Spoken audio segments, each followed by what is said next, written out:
Del libro de Jonás, capítulo 3. Nínive se arrepiente. El Señor se dirigió por segunda vez a Jonás y le dijo: Anda, vete a la gran ciudad de Nínive y anuncia lo que te voy a decir. Jonás se puso en marcha y fue a Nínive, como el Señor se lo había ordenado. Nínive era una ciudad tan grande que para recorrerla toda había que caminar 3 días. Jonás entró en la ciudad y caminó todo un día, diciendo a grandes voces: Dentro de 40 días Nínive será destruida. Los habitantes de la ciudad, grandes y pequeños, creyeron en Dios, proclamaron ayuno y se pusieron ropas ásperas en señal de dolor. Cuando la noticia llegó al rey de Nínive, también él se levantó de su trono, se quitó sus vestiduras reales, se puso ropas ásperas y se sentó en el suelo. Luego, el rey y sus ministros dieron a conocer por toda la ciudad el siguiente decreto: que nadie tome ningún alimento, que tampoco se dé de comer ni de beber al ganado y a los rebaños. Al contrario, vístanse todos con ropas ásperas en señal de dolor, y clamen a Dios con todas sus fuerzas. Deje cada uno su mala conducta y la violencia que ha estado cometiendo hasta ahora. Tal vez Dios cambie de parecer y se calme su ira, y así no moriremos.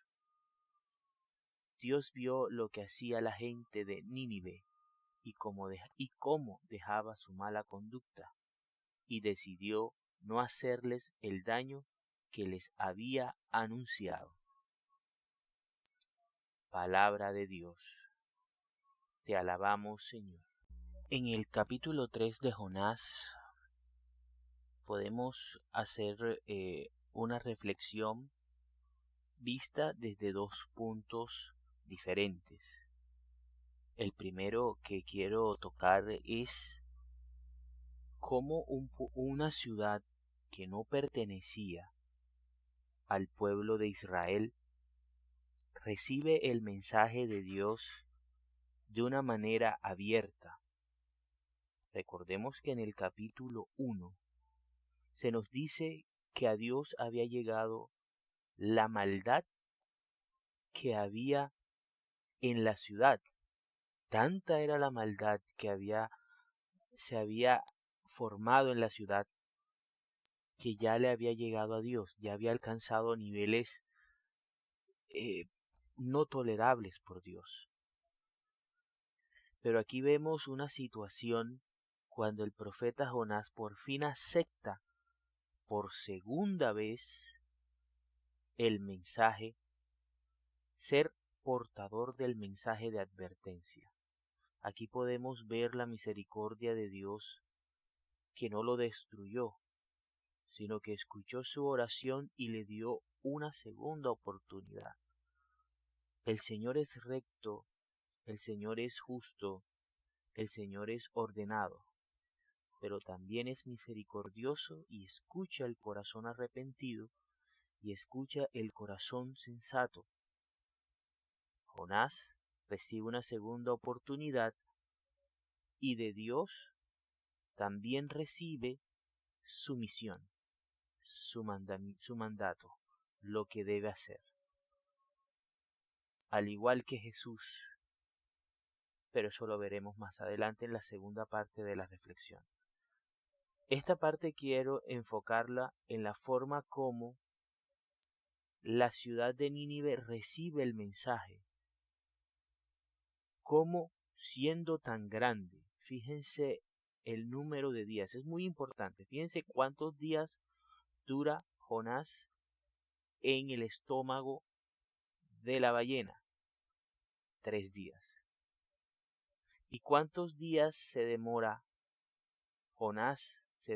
Jonás en recorrer la ciudad de un extremo a otro? 3 días. Fíjense que para el libro de Jonás, el número 3, en este caso 3 días, es muy importante. Hace énfasis en eso. Nuevamente hace énfasis en los 3 días. Y aquí podemos ver cómo Jonás, entrando a la ciudad, caminó todo un día. Y durante ese día completo gritaba con gran voz que dentro de 40 días Nínive iba a ser destruida. Aquí nos recuerda mucho la situación con Sodoma y Gomorra. Sodoma y Gomorra no tuvo esa oportunidad, más la misma sentencia. Pero, a diferencia de Sodoma y Gomorra, la actitud de los habitantes de la ciudad de Nínive fue muy diferente a la de Sodoma y Gomorra. A la entrada del profeta, a la escucha del mensaje y la advertencia, los habitantes de la ciudad sintieron temor. Creo yo, a título personal, que escucharon y que vieron, según la fisionomía de Jonás, que era un hebreo muy famoso, muy famosos por su rectitud y por siempre llevar la palabra del Señor de los ejércitos. Fíjense cómo dice, a pesar de no ser una ciudad que adoraba a Yahvé, que no era israelita, enseguida le creyeron a Dios. Solamente le costó a Jonás durar un día, pregonando el mensaje del Señor, para que la gente creyera en Dios y proclamara un ayuno y se pusieran ropas ásperas en señal de dolor. Y es que hay que entender una cosa. Los judíos tuvieron mucha relación con los asirios, del cual pertenecía Nínive. Los asirios conocían muy bien a los hebreos, a los israelitas, pues ellos en la antigüedad fueron muy famosos por la rectitud y por lo estricto de su religión, además de ser el único país teocrático y monoteísta. Eso lo diferenciaba de todos los pueblos de la antigüedad. Y eran muy famosos sus profetas, y eran muy famosos sus oráculos. Sabían muchos pueblos que los oráculos del Dios de Israel se cumplían. Y aquí podemos ver cómo a la voz del profeta la gente escucha, cómo el pagano muchas veces es más receptivo al mensaje de Dios que aquellos que están dentro de Israel y también dentro de la iglesia en nuestros días. Muchas veces hay personas que están hambrientas de Dios, que están necesitando un mensaje de advertencia para cambiar sus vidas. Pero muchas veces nosotros, que somos tocados por Dios, hacemos como Jonás y escondemos el talento o los talentos que Dios nos ha dado. Esto era lo que temía Jonás. Jonás quería ver el juicio. Jonás quería ver a Nínive destruida, quería ver el esplendor de la fuerza del Dios de los israelitas. Por lo general los hebreos odiaban y aborrecían a los pueblos paganos y los veían de una manera despectiva.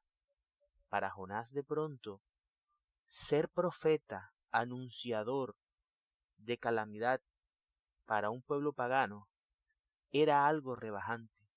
Yo, ser un profeta de Israel y tener que profetizarle a una ciudad pagana, eso de pronto para Jonás, en su interior, podía estar afectándolo.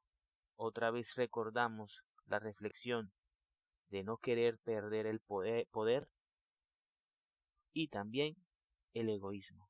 Estaba más pensando en él, en su prestigio, en qué iban a pensar de él sus hermanos los hebreos al enterarse que él había ido a los de Nínive, hacia los asirios, a advertirles en el nombre del Dios del cielo, de la tierra y del mar, que iba a ser destruida. Y lo más hermoso es la actitud de la gente. ¿Y por qué la gente lo escucha? ¿Por qué la gente le presta atención? Porque era un profeta de Israel. O sea que es muy importante de dónde procedemos. Es muy importante las credenciales que traemos y la vida que profesamos.